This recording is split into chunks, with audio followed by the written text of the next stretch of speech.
Bonsoir à tous, ravi de vous retrouver pour ce 19-20. Au sommaire du Journal des Alpes, ce soir, une affaire dans l'affaire. Des détenus inculpés dans le meurtre de Kevin et Sofiane se sont mis en scène sur Internet avec des photos jugées provocantes. Elles ont été postées de leurs cellules et ont fait réagir les réseaux sociaux. L'inquiétude des syndicats d'EDF, ils se mobilisent contre la privatisation annoncée des barrages hydrauliques, une injonction de la Commission européenne qui demande à la France d'aller plus vite dans ce dossier. Et puis nous nous accorderons un brin de rêverie et de beauté avec un spectacle mis en scène par deux artistes lyonnais à voir à l'Hexagone de Mélan en Isère. Il unit pour le meilleur la danse et les technologies numériques et s'intitule « Le mouvement de l'air ». Carole Gessler prendra le relais à 19h30 pour l'édition nationale avec deux grands titres, des réformes fiscales repoussées ou carrément annulées, une série de calculs qui met le gouvernement en porte-à-faux. L'opposition y voit un mouvement de panique à un mois des régionales, ambiance électrique tout à l'heure, vous le verrez à l'Assemblée. Et puis immersion ce soir au sein du Pentagone français, ces nouveaux bâtiments qui abritent le ministère de la Défense dans le 15e arrondissement, une ville dans la ville, plus de 8000 civils et militaires y travaillent déjà. L'aboutissement d'un chantier pharaonique qui aura duré 4 ans. La troisième journée d'audience du procès de la rixe mortelle d'Échirolles, avec ce soir une affaire dans le procès qui fait du bruit. Des détenus inculpés se sont mis en scène dans leurs cellules. Ils auraient posté sur Internet des photos provocantes, voire choquantes, en affirmant qu'ils assumaient leurs gestes. Jean-Christophe Solari, Vincent Abran. Les photos ne sont plus visibles sur les réseaux sociaux, les comptes ont été bloqués, mais le site du Point les publie aujourd'hui. Des détenus très à l'aise dans leurs cellules, l'un d'entre eux se prélasse en maillot dans une petite piscine. Et ces photos d'armes de guerre, avec cette légende, un jour, tout se paie. De quand datent ces déclarations, de quand datent ces clichés. En tout cas, les familles sont très très choquées. D'un côté, on demande le huis clos, de l'autre, on s'exprime dans les médias sociaux. Ces éléments révélés aujourd'hui créent un nouveau malaise dans ce procès dont le huis clos est déjà controversé, au point que certains avocats évoquent un procès parallèle. Ces phrases-là et ces photos ont été publiées sur le site Facebook bien avant le démarrage de ce procès et intervient comme par hasard sur un journal au bout de 3 jours de l'ouverture de ce procès et alors même que la décision prononçant le huis clos a été ordonnée la veille. Voilà pourquoi, effectivement, la publicité des audiences, elle est importante. Parce que ça ne se passerait pas. Et c'est pour ça que j'ai protesté devant le président. J'ai dit, voilà, ce que je craignais est arrivé. Dans la salle d'audience, les débats se sont concentrés aujourd'hui sur les personnalités de Mohamed El Hadj, 23 ans, et Youssef Camara, 22 ans. Mohamed El Hadj, militaire au moment des faits, est considéré par les experts psychiatres comme une personne qui présente des troubles caractériels, qui peut faire preuve d'une agressivité de manière incontrôlée. C'est lui qui aurait rameuté ses copains pour l'expédition punitive. Il a dit hier qu'il avait été dépassé par les événements. Youssef Camara, qui porte 8 mentions à son casier judiciaire, et a reconnu, lui, avoir roulé en scooter sur le corps de Sofiane, mais involontairement dans l'obscurité. Il est décrit par les experts comme quelqu'un de très influençable sous l'effet d'un groupe. Je vous invite à consulter notre site France 3 Alpes sur les dernières précisions que nous avons récoltées concernant le déroulement des faits de la soirée meurtrière du 28 septembre 2012. Un dossier très complet rédigé par nos journalistes Internet.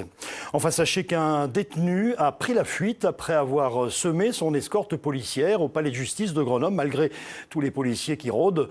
Aujourd'hui, il devait comparaître en correctionnel pour récidive de conduite sans permis. Il a profité de la réorganisation de l'acheminement des détenus en raison du procès de la rixe d'Échirolles pour filer à l'anglaise. Il est activement recherché.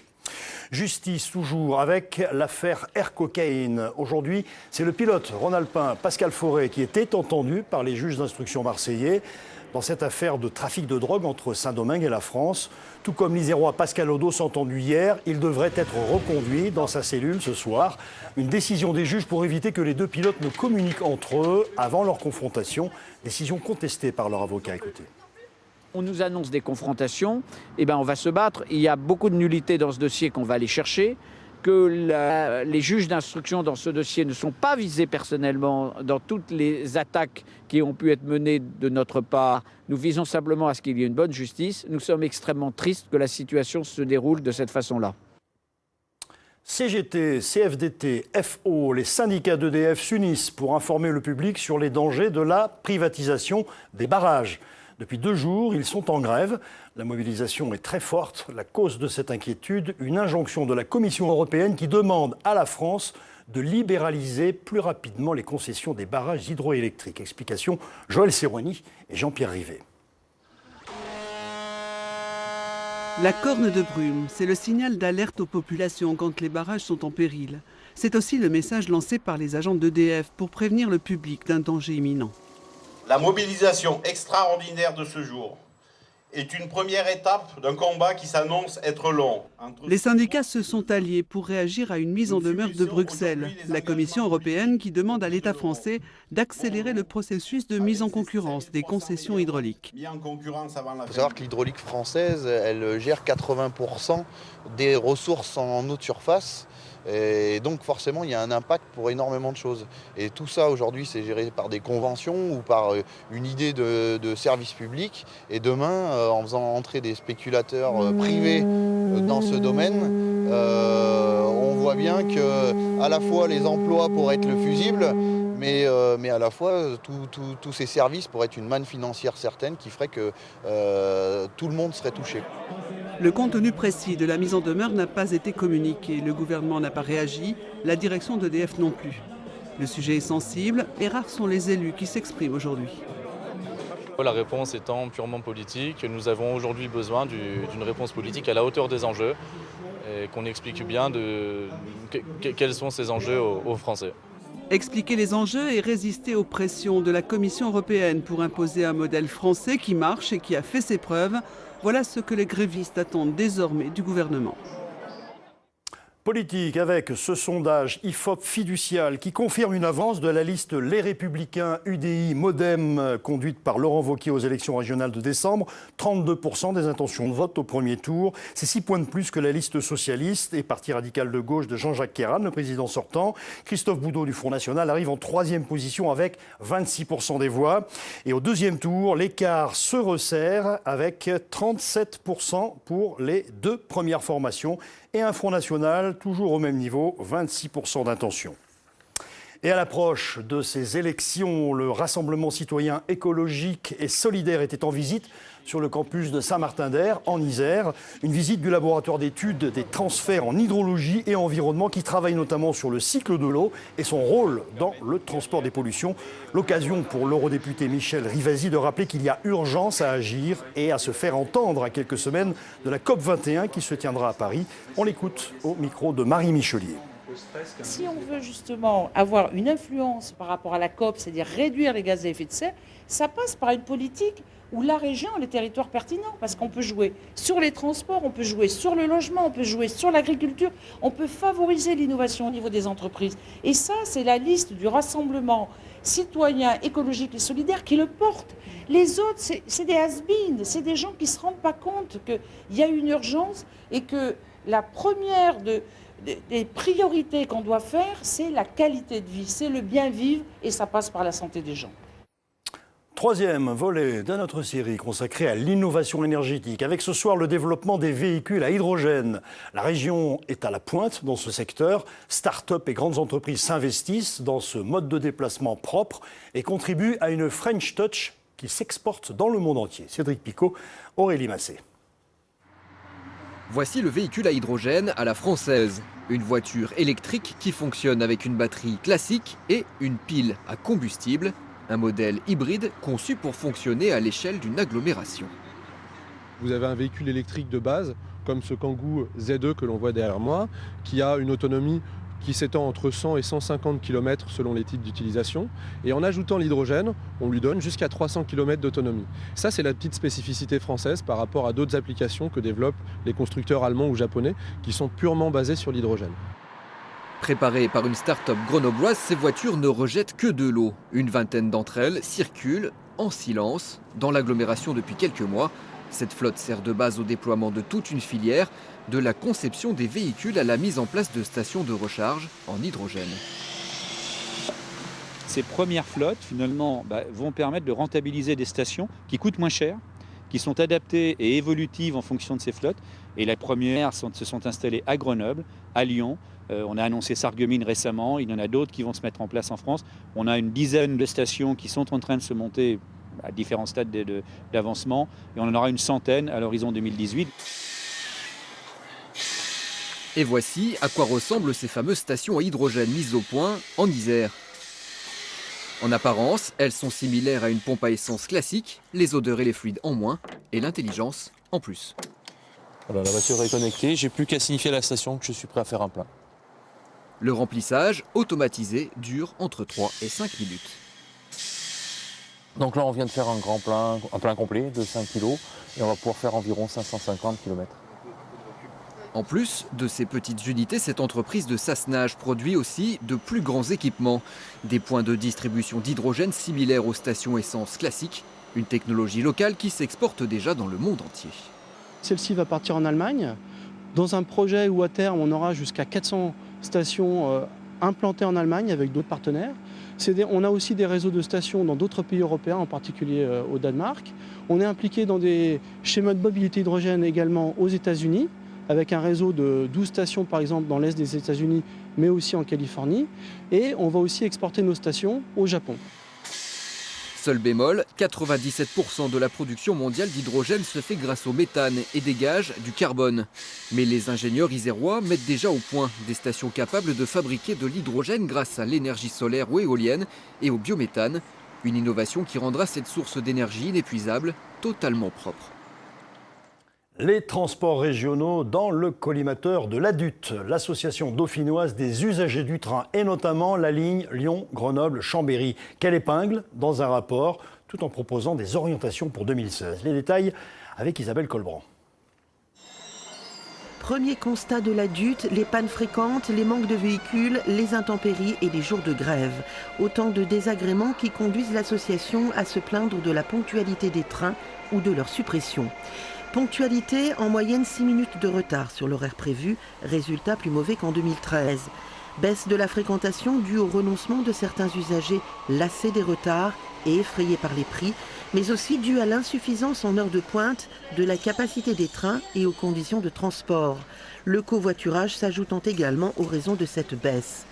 L'ADUT précise que pour faire évoluer ces constats, elle maintient une forte communication avec les responsables SNCF via des réunions et l'envoi de courriels d'usagers en colère. Elle reste très attentive à la qualité du service, à la fiabilité des informations, à la non-réduction des dessertes pour les petites gares. Elle réclame un nombre de trains et une fréquence suffisant, la ponctualité, une ligne fiable, un matériel entretenu et un personnel organisé. Un documentaire à voir impérativement ce soir sur France 3. Le magazine Pièces à conviction, présenté par Patricia Loison, s'est penché sur l'épineux chantier du TGV Lyon-Turin, avec une enquête rigoureuse et étayée qui fouille tous les aspects du projet, environnement, lobbying, conflit d'intérêts, financement douteux. Voici un extrait. L'argent versé par l'Europe sur ce chantier a-t-il été détourné? L'enquête est en cours à Bruxelles. Plus grave, les fournisseurs des barrières, les sociétés Italcoge et Martina, sont soupçonnés d'être liés à la mafia. Leur nom apparaît dans ce rapport de la police italienne de décembre 2011.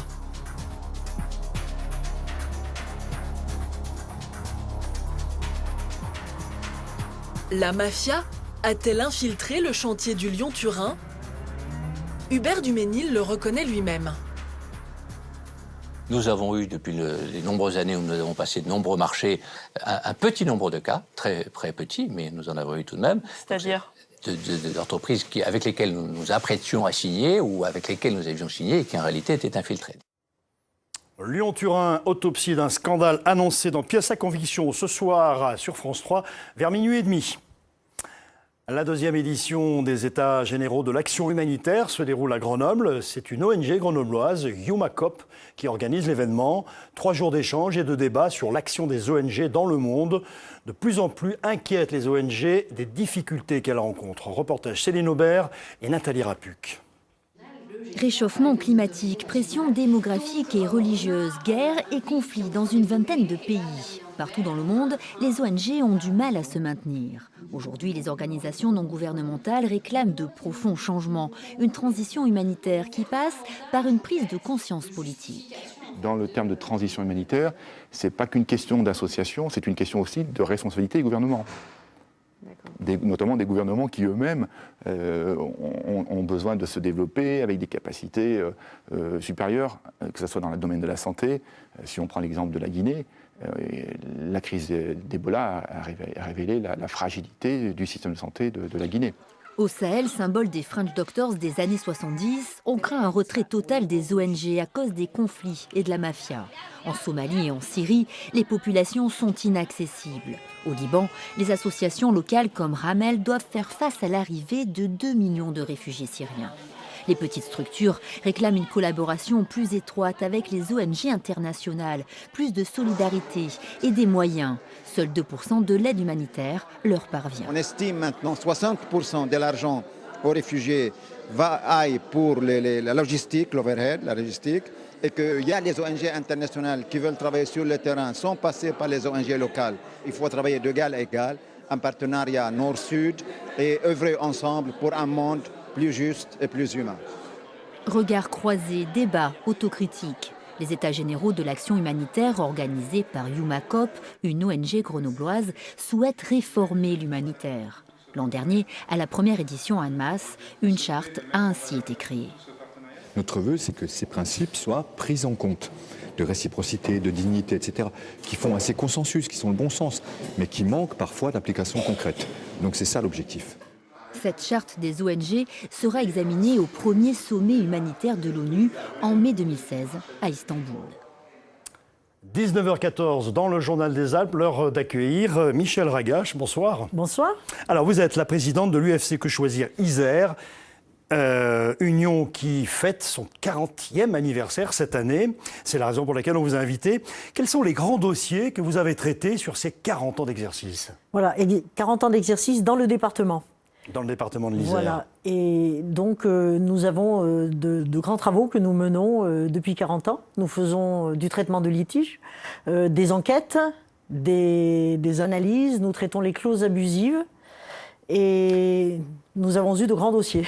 Alors lesquels par exemple ? Quels noms vous reviennent à l'esprit ? C'est les dossiers les plus chauds. Alors un dossier cuisiniste qui ne tenait pas compte de la législation sur le crédit ou le démarchage à domicile et qui en plus fournissait des cuisines sans maîtrise au préalable chez les consommateurs. Et là, nous sommes allés jusqu'en Cour de cassation et la Cour de cassation a obtenu qu'il y ait une obligation maintenant pour chaque cuisiniste, avant de signer un contrat, d'aller maîtriser obligatoirement chez le consommateur. Et tout le monde en profite aujourd'hui grâce à vous.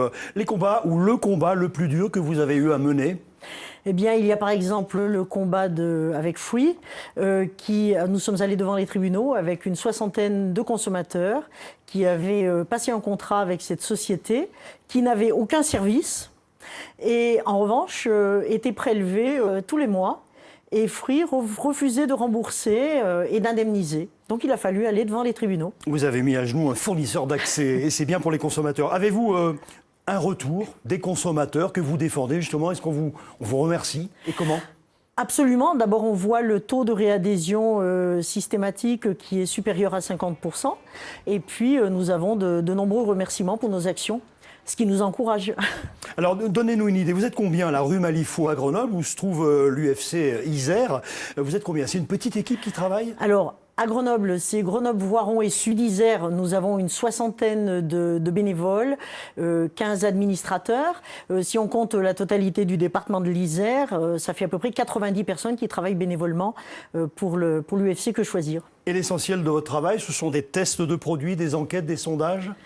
Oui, nous faisons nombre d'enquêtes et au fil du temps, nous avons reçu des professionnels, des réponses quelquefois qui sont un peu spécieuses et on peut les prendre avec humour, mais quand on nous dit après un relevé de prix où on envoie sur 2000 relevés de prix dans des vitrines, on envoie 1083 lettres et on reçoit des réponses disant que le grand-père est mort la veille, donc ça a eu une incidence sur l'étiquetage ou les travaux du tram à l'époque.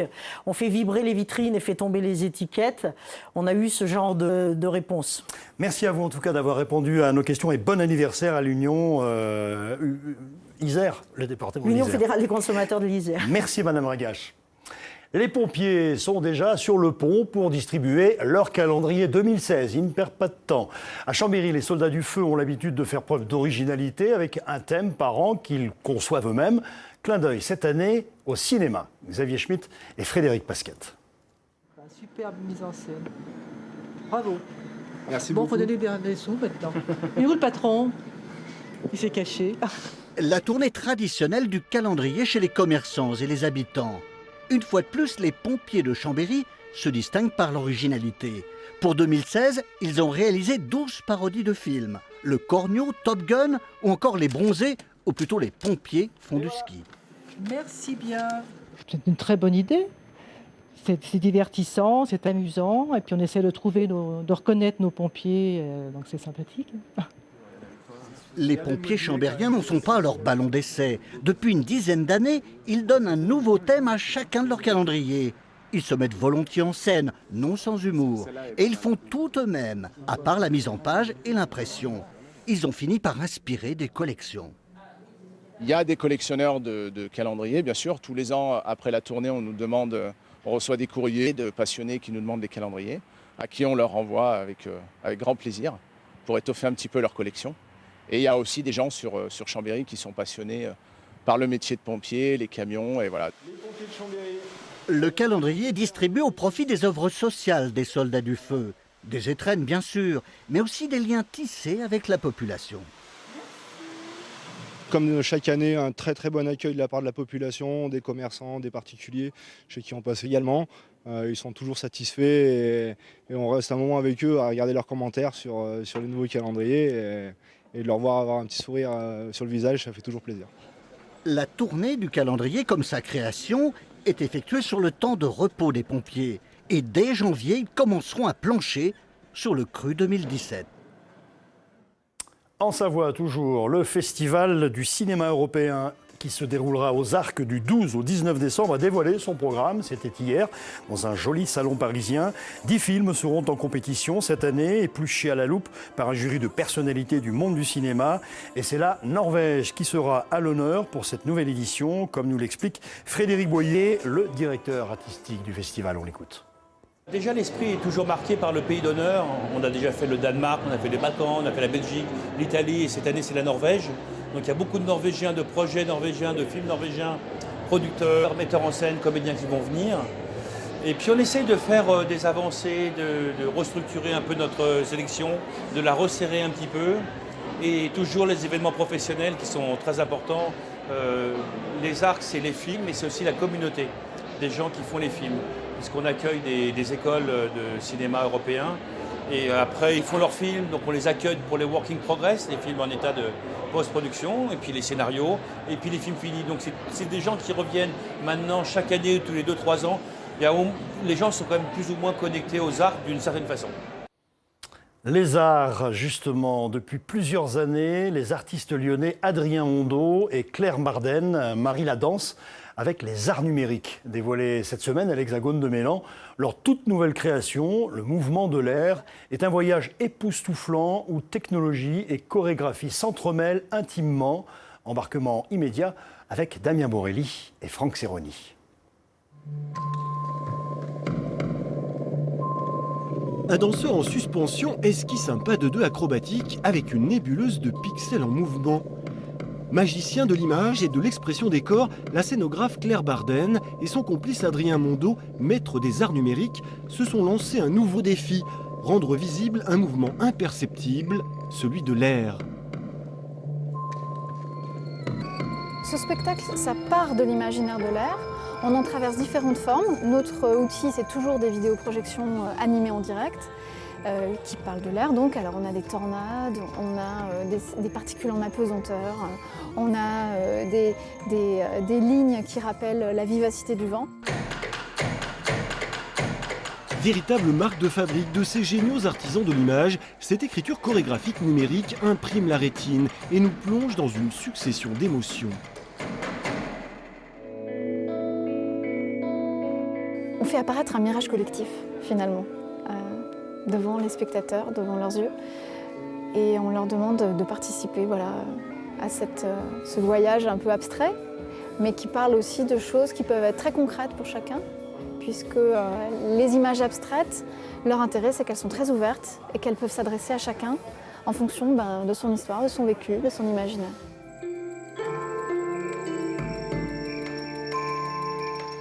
En interaction avec les images numériques, les danseurs jouent avec ce partenaire immatériel en perpétuel mouvement.